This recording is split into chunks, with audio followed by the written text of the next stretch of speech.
Bonjour tout le monde, on se retrouve aujourd'hui pour un deuxième vlog. Ouais, déjà, je viens de finir le premier et c'est parti. On enchaîne avec le deuxième, c'est trop cool. Je vous ai laissé à la fin du premier vlog sur ce petit bouquin et je repars directement dedans. Comme je vous ai montré en introduction de la vidéo, voilà, j'ai fini mon premier colo. Et maintenant, je vais attaquer celui-là. C'est un de mes préférés du livre. Avant de le voir tourner de trop et qu'il soit trop colorié, je préfère garder mon inspiration, mes idées, et l'entamer directement. Et je suis vraiment trop contente de retourner tout de suite dans ce livre. Et on verra un petit peu ce que je ferai par la suite comme hors Disney dans ce vlog. J'ai pas encore décidé, donc je suis trop contente. Ça va faire 2 nouveaux colos pour ce vlog. J'adore choisir mes coloriages dans mes livres. Donc c'est parti pour cette nouvelle aventure colorée ensemble. Go go go, je vais me poser devant la télé, devant une petite série et je vais commencer ce coloriage. Je vous reprends en voix off pour cette petite partie de la vidéo où j'attaque le coloriage avec mes Derwent Intense. Donc comme vous l'avez vu au tout début de cette petite séquence, je vous ai montré les teintes que j'utilise pour faire les tentacules ici de mon colo. À savoir que j'ai pas l'habitude de mélanger autant de teintes avec les Inktense, mais ça fonctionne très bien, c'est top. Et voilà, je vous laisse un petit peu regarder le process qui est, ma foi, très simple, nos prises de tête et que j'aime bien. Alors ces 4 teintes sont toujours de la plus foncée vers la plus claire. En tout cas, voilà, presque, parce que j'utilise quand même la plus foncée qui est la Lagon, c'est la bleue, en tout dernier par petites touches, mais globalement c'est ce que je fais. Donc je marque d'abord mes ombres et les endroits le plus foncé avec mon crayon et je me prends pas la tête, hein, vous savez. Par contre, au niveau de la pression du crayon, c'est vrai que j'appuie quand même pas mal parce que je veux quelque chose d'assez intense, d'assez peps. Donc je ne lésine pas sur la pression de mon crayon et je mets assez bien de pigment. Donc je détermine rapidement mes zones d'ombre par la couleur la plus foncée, enfin on va dire moyenne foncée. Et ensuite je viens accentuer un tout petit peu les vraies ombres bien marquées avec mon crayon plus foncé. Je trouve ça important pour déjà bien visualiser comment se construit mon colo. Ça m'aide, ça me guide. Et c'est top. Donc j'espère que cette petite séquence vous plaît, que ce deuxième vlog va vous plaire. Donc je vous montre ici le process pour toutes les tentacules. N'hésitez pas à les reproduire ou à faire d'autres couleurs si ça vous inspire. Et enfin, je viens... enfin, c'est pas la dernière étape, mais je viens ici utiliser ma couleur la plus claire, ou du moins la plus rose, pour combler les zones blanches. Et c'est parti. Et je trouve que le mélange de ces, ici 3, mais vous allez voir 4 couleurs, est vraiment sympa. Ça se mélange super bien. Et dorénavant, je vais essayer de mélanger plus souvent 4 couleurs comme ça de Derwent Intense. En tout cas, quand c'est des zones assez grandes. Quand c'est des zones plus petites, ça n'a pas beaucoup d'intérêt. Et voilà, donc ici, maintenant, j'applique le fameux lagon, le bleu vraiment extrêmement foncé, qu'ici, on ne voit pas bien en caméra, mais que vous allez voir après la révélation avec l'eau. Je trouve que ça se voit et que c'est assez marquant. Donc avec mon pinceau à réservoir d'eau, j'ai toujours le même process. Je viens d'abord dans la zone la plus claire que je viens étirer dans les zones plus foncées. Et je travaille le dégradé comme ça. Et alors, entre chaque étape, vous le voyez maintenant, j'essuie vraiment le surplus de couleur sur un petit mouchoir pour pas mélanger en fait la couleur foncée dans le clair. Sinon, mon clair serait trop foncé du coup. Et je descends petit à petit. Et à chaque fois que mon pinceau est essuyé, je reviens dans ma couleur claire. Voilà, c'est très facile. Et je trouve que ça fait pas trop de traces. À partir du moment où on a mis assez de pigment, assez de crayon sur son papier, il n'y a pas trop de traces. C'est vrai que j'ai remarqué que certains endroits où j'en mettais un peu moins, ou dans d'autres colos quand j'ai testé d'en mettre moins, là on avait plus facilement des traces.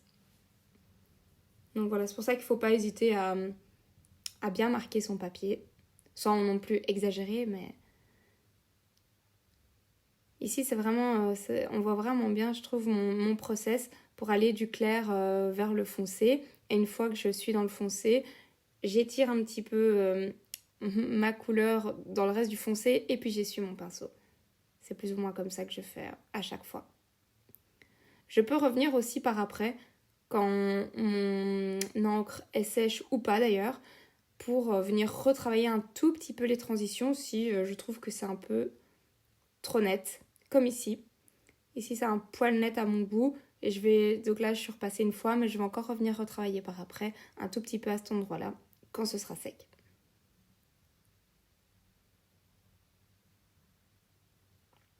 Si vous avez des questions par rapport à l'utilisation de ces crayons, bon, je ne suis pas non plus une experte, mais je peux vous donner toujours des petites réponses si vous avez des petites questions sur ma manière de faire. Et pour ce process-ci, je ne vais pas repasser avec du crayon par-dessus. Chose que je fais habituellement avec les Intense. Souvent, je les utilise en base, comme je vous avais dit dans le vlog précédent. Et vlog précédent, j'avais repassé avec des Light Fast. Mais pour ce col-ci, j'avais pas envie de repasser au crayon. Je trouvais que c'était assez intense. C'était assez uniforme. Voilà, c'était ce que je voulais. Donc, il y avait vraiment... il n'y avait pas de raison de repasser avec du crayon pour ce cas-ci. Je pense qu'on arrive tout doucement au bout de cette partie. Je vais continuer après de mon côté. Je crois que je vous montre le résultat par la suite.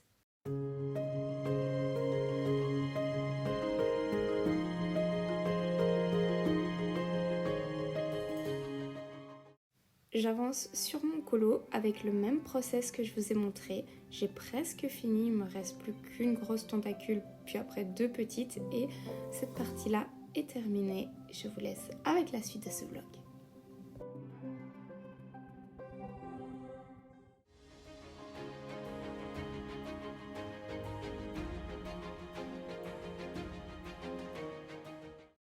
Il était temps que je vous montre dans ces vlogs un petit peu de mon matériel. Donc c'est parti pour une première petite séquence matérielle. Je vous en montrerai plus petit à petit. Et coucou, je reviens avec ce petit rush ici où je vous montre mon premier étage de mon chariot créatif. On peut l'appeler comme ça. Vous allez découvrir un petit peu mes espaces de rangement coloriage au fur et à mesure de mes vlogs. J'ai décidé de faire ça comme ça, de ne pas faire spécialement une vidéo spéciale sur le matériel colo quoi. J'ai pas du tout envie de faire comme ça, je l'intègre un petit peu dans mes vlogs. Donc dans un premier temps, vous allez voir plusieurs rangements. Tout vient de chez Action, ceux-là et ceux-là, ceux-là aussi. Que ce soit au rayon maquillage, au rayon papeterie, etc. J'essaye d'être raccord au niveau des couleurs qui, comme vous le voyez, est plutôt turquoise, vert d'eau, couleur que j'adore et avec lequel je me sens bien. Donc ça c'est important pour moi. Alors je vous le montre ici, j'ai pas du tout rangé, donc il est tel quel comme je l'utilise. Avec de ce côté-ci tout ce qui est paint marker qui viennent de chez Action, que j'utilise beaucoup pour faire des cadres, des encadrés. Et je vous montrerai dans des prochains vlogs, je vous montrerai de toute façon tout au fur et à mesure, comment je les utilise et tout. Ici j'ai une petite sélection de, je sais pas, des glitter brush markers, ça c'est une pépite. Je les adore, je les utilise énormément dans les Spooky Girl. C'est vraiment, ils sont incroyables, c'est un peu des encres comme ça, un peu holographiques. Les couleurs, d'ailleurs il faut faire un nuancier parce qu'on ne sait pas très bien quelles couleurs vont ressortir. Par exemple, ici ça pourrait être très bien du mauve avec des paillettes oranges par exemple. Enfin, voilà, c'est assez dingue, j'adore. Mais ce que je fais, c'est que souvent je mets un petit fond d'abord avant de les utiliser et j'en mets pas trop parce que ça transperce. Mais pareil, je vous montrerai. Et alors ici, j'ai mes Silky crayons. Ceux-là aussi, ils sont incroyables. Pareil, ça vient de chez Action. C'est mon petit matériel, mais que j'adore. Ils sont aquarellables, donc pour faire des fonds, pour faire des premières, des bases, etc. C'est nickel, ça va super bien, c'est rapide à utiliser. Je vous montrerai aussi comment moi je les utilise. On a des couleurs un peu fluo, ils sont top. Ici, j'ai ma série de pinceaux. Alors, j'en ai pas beaucoup, mais c'est parce que j'ai vraiment gardé que mes pinceaux préférés, les pinceaux que j'utilise tout le temps. Que ce soit ceux à réservoir d'eau ou que ce soit ceux les plus gros là.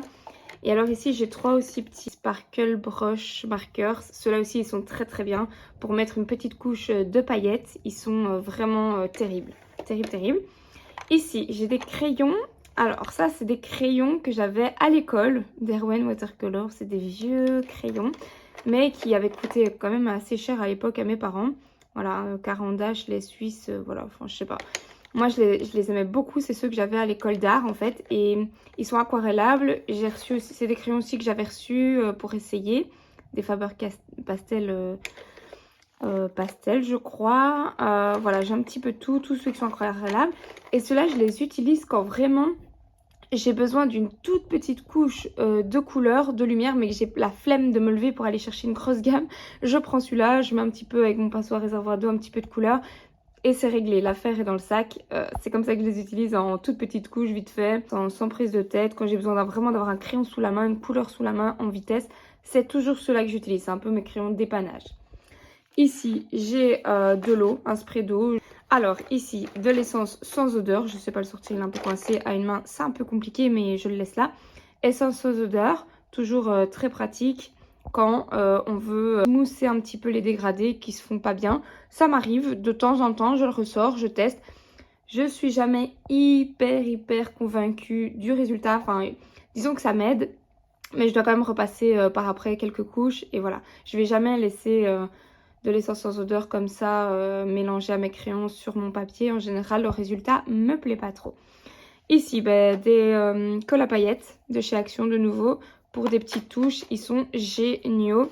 L'embout est un peu large, donc on ne sait pas être très précis, mais les couleurs sont vraiment top. Et alors moi, j'ai dans mes pinceaux, j'ai des vieux pinceaux que du coup j'adore et que je garde exprès pour des paillettes ou pour mon fluide de masquage qui n'est pas ici, etc. Mais que j'ai besoin et que je ne peux pas jeter.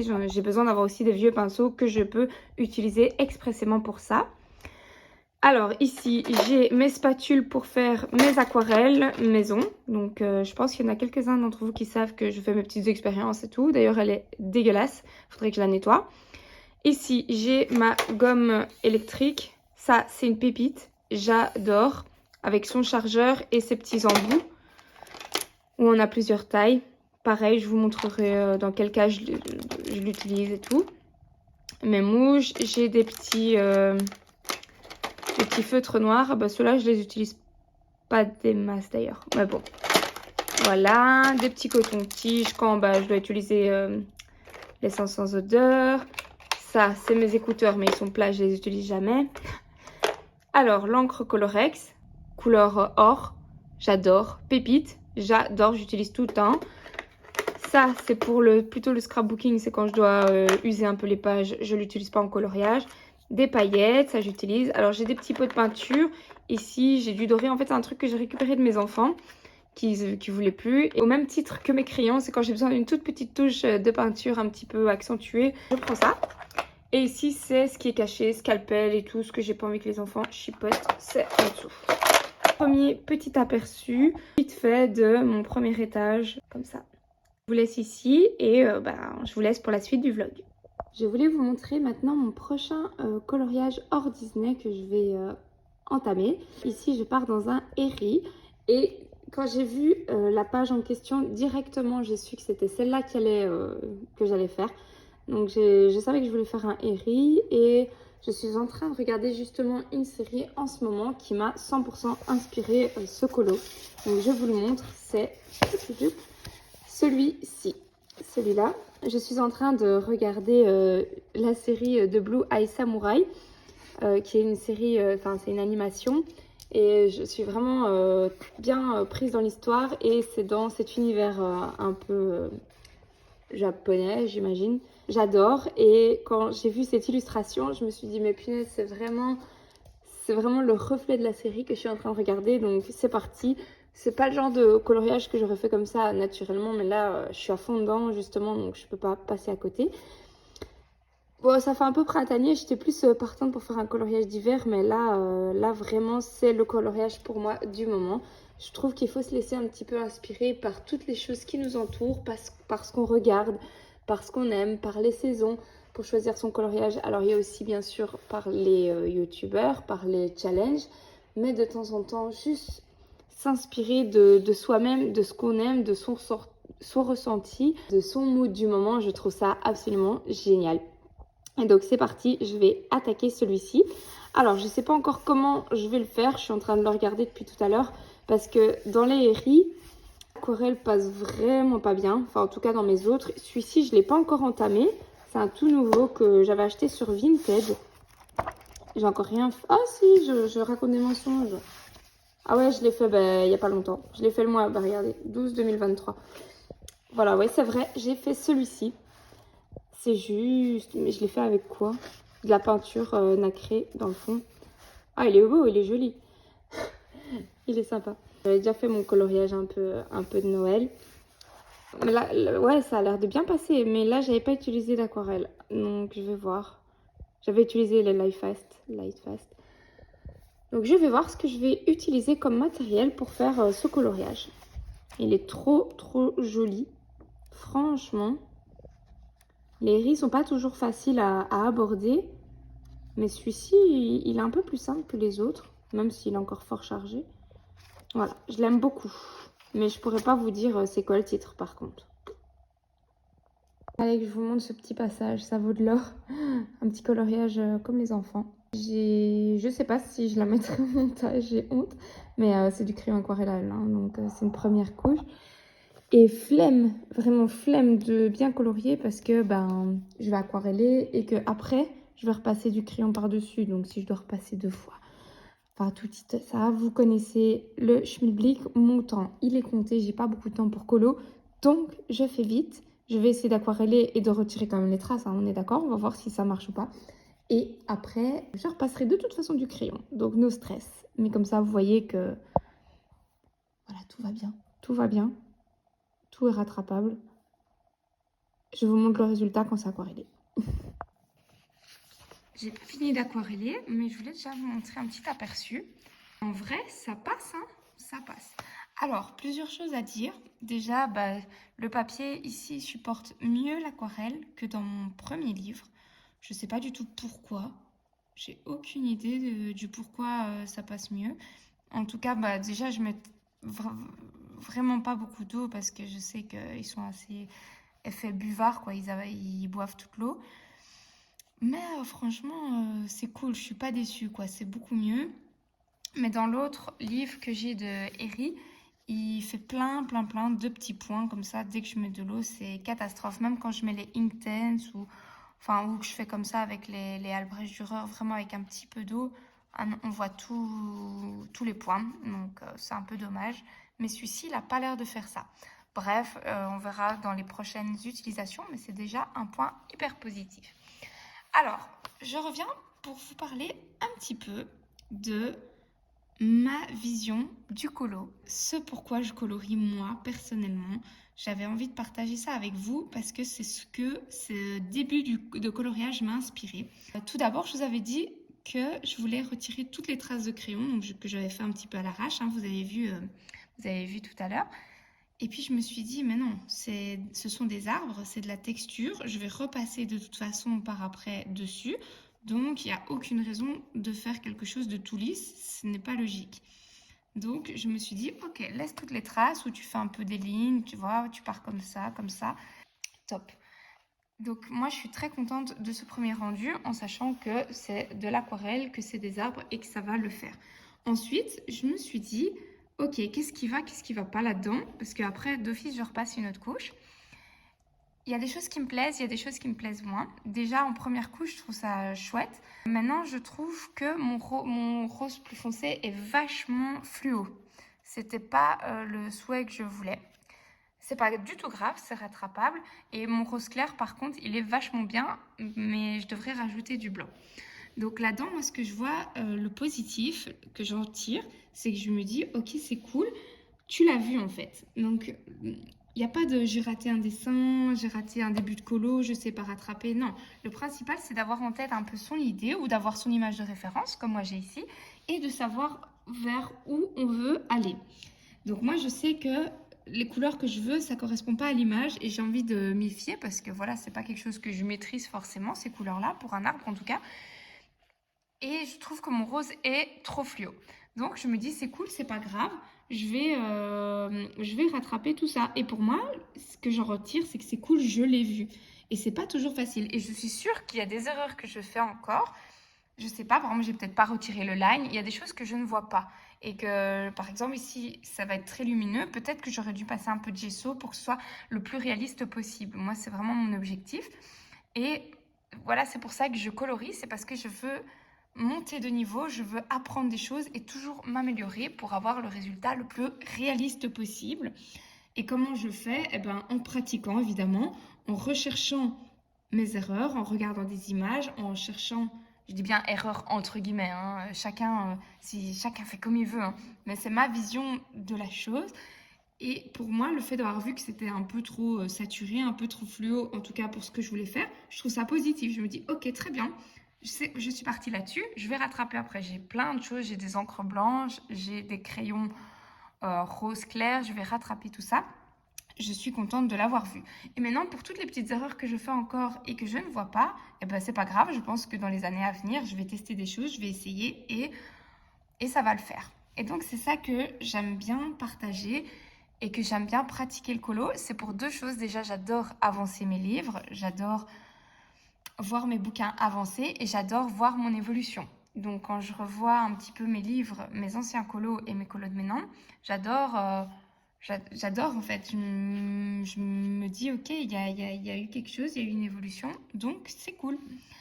Et c'est pour ça que je voulais revenir là-dessus, c'est que tout démarrage d'un colo peut être parfois un peu déstabilisant, mais faut pas du tout se jeter la pierre, il faut se dire que tout est rattrapable et que le principal parfois c'est d'avoir vu que ça n'allait pas. Voilà, que peut-être le papier n'était pas le bon, que le support, le médium utilisé non plus, que si ça fait des traces, eh ben c'est pas grave, on doit repasser quelque chose dessus. Il faut pas aussi avoir peur de repasser plusieurs fois dessus. Parfois, on n'a pas forcément le temps, on veut vite passer à un autre colo.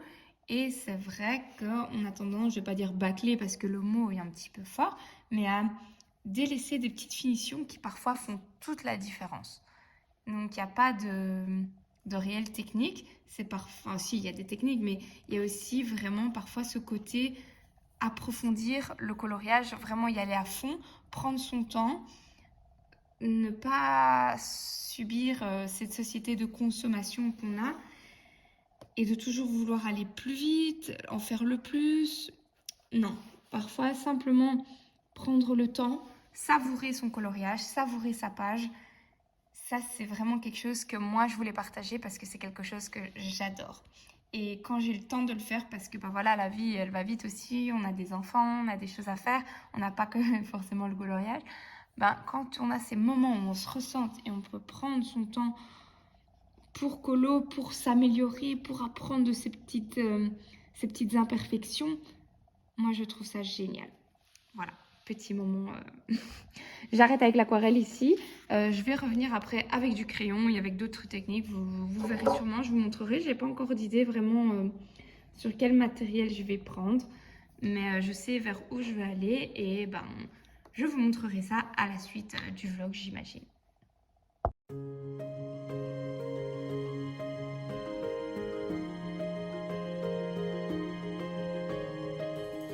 J'ai fini mon colo dans le Petite Poupée. Je vous le montre. Colo assez rapide, vite fait, bien fait. C'est ça que j'aime bien. J'adore ce format pour ça parce que ça va super vite à faire. On peut utiliser pas mal de médiums et c'est top. C'est top, c'est top. Donc, voilà. Ça n'a rien d'exceptionnel, mais moi, il m'a fait plaisir. Je me suis vraiment régalée à le faire et j'aime bien le résultat. Je voulais vous le montrer dans ce vlog, comme c'est un petit peu la prolongation des colos dans ce livre. Tac, je crois que je vais le ranger. Enfin, j'ai encore un ou deux colos dedans que j'aimerais faire. Mais je sais pas si je vais les attaquer tout de suite. Là, j'ai envie d'un petit peu changer. Mais il y a un ou deux tutos que j'ai vu et que j'aimerais bien reproduire. Mais je vous montrerai ça quand je le ferai. Mais je vais le ranger peut-être un petit peu et switcher un peu dans d'autres livres. Parce que j'en ai toute une belle collection. Et j'ai envie de changer. Et voilà la première couche au crayon aquarellable faite. Et maintenant, je vais attaquer le gros morceau, la partie vraiment intéressante avec les Derwent Drawing. Je trouve que ce sont les crayons qui sont le plus adaptés pour faire des éléments naturels, la nature, etc. Et si vous regardez bien dans les crayons, il y a plus ou moins les mêmes teintes que dans mon colo. À part, bon voilà, je vais aller piocher quand même à gauche et à droite. Mais globalement, on est sur les bonnes teintes des drawings. Donc c'est parti, je vais commencer à travailler ça. Je vous reprends ici, j'ai un petit peu avancé sur mon colo. Donc cette partie-ci, je ne l'ai pas du tout retravaillée, il me semble. Je ne sais plus si vous l'avez déjà vu ou pas, je ne sais plus, j'ai pas envie de dire de bêtises. Par contre, ce que j'ai fait là tout de suite, c'est l'eau, l'herbe, le pont et je commence les arbres. Donc j'ai mis un petit peu d'encre blanche pour adoucir, comme je vous avais dit précédemment. Et je vais continuer ça avec vous en papotant. D'habitude, j'ai les pires reflets. Je suis vraiment désolée, c'est soit les reflets, soit l'ombre, soit une fois. On va laisser comme ça, c'est pas très grave. Donc j'ai sorti mes prismas. Et ben je vais donner un peu de contraste à ces arbres sans les foncer de trop. Je sais pas encore comment je vais faire. J'ai pas trop encore réfléchi. Mais bon, je vais me laisser aller au feeling. J'ai une photo de référence, hein, comme vous savez, pour ce coloriage. J'aimerais bien un petit peu plus de définition sur les éléments. Dites-moi un petit peu si le format vlog vous plaît. J'ai eu quand même pas mal de retours qui me disaient que vous aimiez bien ça. Très encourageant à continuer pour le coup. Dites-moi un petit peu si vraiment vous êtes chaud que je continue là-dedans. Si vous êtes plutôt Disney, hors Disney. Quel médium vous utilisez aussi principalement. Parce que c'est vrai que j'utilise quand même beaucoup de choses en fait. Pas que des crayons, un peu comme à l'époque où j'utilisais vraiment quasiment que des crayons. Ici, je varie beaucoup les médiums. C'est aussi pour me faire gagner du temps, on va pas se mentir. Ça fait une première couche assez rapide. Ça permet de saturer plus vite le papier sans devoir passer des couches et des couches de crayon. J'adore ça, hein, mais sinon je ferais très peu de colo sur le mois. Je travaille un peu mes arbres. J'essaie de donner un petit peu plus de profondeur. Là, c'est un peu flou.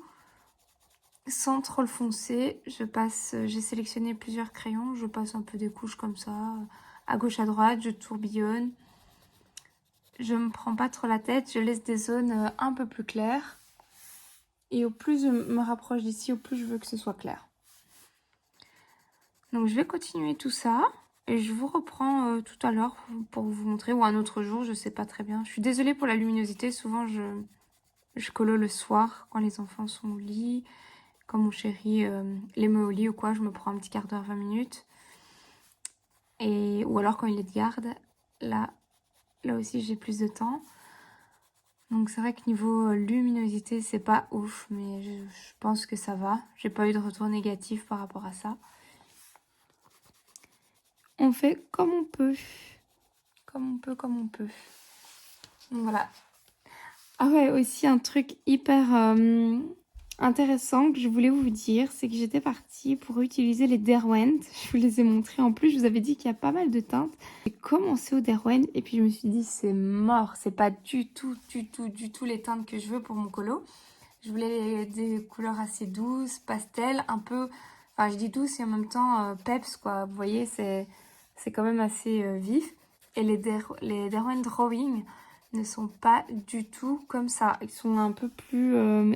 c'est des couleurs éteintes qui sont assez naturelles et qui n'allaient pas du tout en fait avec ce colo. C'était l'opposé limite. Ça m'a fait rire quand je m'en suis rendu compte. J'ai essayé, j'ai fait un peu les ombres de l'herbe avec un Derwent et puis ça me plaisait pas du tout. Donc je suis partie sur les Prisma qui avaient vraiment les couleurs que je voulais en fait. Je crois que les Derwent c'est vraiment pour colorier des paysages naturels très réalistes. Et ici, on n'est pas sur vraiment quelque chose de réaliste au final. Donc ça ne matchait pas. Donc je les ai très vite rangés. et j'ai ressorti les crayons un peu passe-partout. Je vous laisse là, je continue de mon côté pour pas que ça dure 10 000 ans non plus. Et puis je vous remonte le résultat.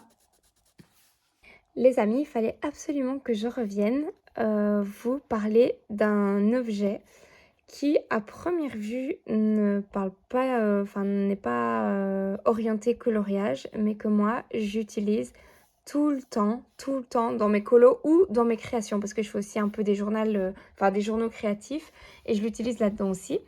Et je veux vous montrer, donc c'est l'oracle Disney. Et je vais vous expliquer comment je l'utilise dans mes colos. Je trouve cet outil incroyable pour chercher l'inspiration, pour chercher les idées, pour s'inspirer. Donc j'avais besoin de vous montrer ça. Donc c'est en fait une série de cartes, donc quelque chose d'assez classique dans les oracles. Moi je m'y connais pas hyper bien non plus là-dedans, dans ce domaine-là. Mais ici, étant donné que c'est sur le thème Disney, forcément j'ai craqué. En plus, ça a été fait par, je crois, Tracy de Souza. C'est pas noté, mais il me semble. Et voilà comment je m'en sers. En fait, les cartes sont sublimissimes, avec des jolies couleurs, des jolies mises en scène. Les cartes sont vraiment très très jolies, avec des belles couleurs, des belles mises en scène. Et moi, quand j'ai besoin de choisir un colo, que je ne sais pas où aller, ou que je ne sais pas quelle couleur utiliser, je vais piocher une carte. Donc là, je ne vais pas le faire. Normalement, il faut faire vous faites comme vous voulez en fait. Soit vous prenez au hasard, soit vous faites un tirage traditionnel. Peu importe. Voilà, par exemple, je vous montre. Là, je pourrais me dire, ok, je vais aller fouiller dans mes livres, chercher un coloriage de Pinocchio. Trop, trop bien. Ou alors, je pourrais prendre par exemple le numéro 21, aller voir le numéro 21 dans un livre quelconque, un lien hors Disney. Ou alors aussi un fond dans ces couleurs-là, un peu vert d'eau, gris. Enfin, vous voyez, je m'inspire vraiment de tout, aussi du mot, une vérité cachée. Qu'est-ce que ça m'inspire dans le coloriage? Voilà, donc par exemple, Robin des Bois, pareil, le numéro, pareil, les fonds. Ça donne plein d'idées et moi, c'est comme ça que je l'utilise. Donc, je me fais un petit tirage. Par exemple, si je tire rebelle, je me dis, pourquoi pas dans mon vitraux, je sais que j'ai un rebelle, allez, c'est parti. Et si le fond, je sais pas comment le faire, hop, je m'inspire de la carte. Je peux aussi m'inspirer du petit livret, lire un peu les explications du livre et voir ce que ça m'inspire dans le colo. Et je trouve cet outil fantastique. C'est pour ça que je voulais vraiment vous montrer, vous partager ça, parce que moi je l'utilise tout le temps. Par exemple, il y a des cartes comme ça qui sont magnifiques, avec des jolis fonds qui peuvent nous inspirer. Je trouve ça vraiment génial. Et souvent quand je sais pas quand je sais pas choisir quel colo choisir, pardon, eh ben, je vais piocher dans mes petites cartes. Évidemment, il n'y a pas tous les Disney, mais je vous dis, ça peut être vraiment très large. On n'est pas obligé de juste se référer au personnage de la carte. On peut aussi aller dans tout le Disney de Merlin l'Enchanteur, par exemple. C'est génial. Par exemple, si je tire cette carte, j'ai plusieurs choses qui me viennent directement. Donc j'ai bien sûr le personnage de Blanche-Neige avec ses tutos pour ses vêtements, mais aussi plus globalement le Disney Blanche-Neige avec tous les personnages de ce Disney. Aussi, quelque chose qui revient fort sur cette carte, c'est la peur. On voit qu'elle a peur, qu'elle est angoissée. Je pourrais faire un colo qui m'inspire la peur. Je pourrais aussi faire un fond nuageux dans les tons froids, un peu un petit peu des ombres, des nuages. Je peux aussi travailler sur le numéro 9. Enfin voilà, plein de petites choses qui peuvent nous inspirer, m'inspirer moi en tout cas.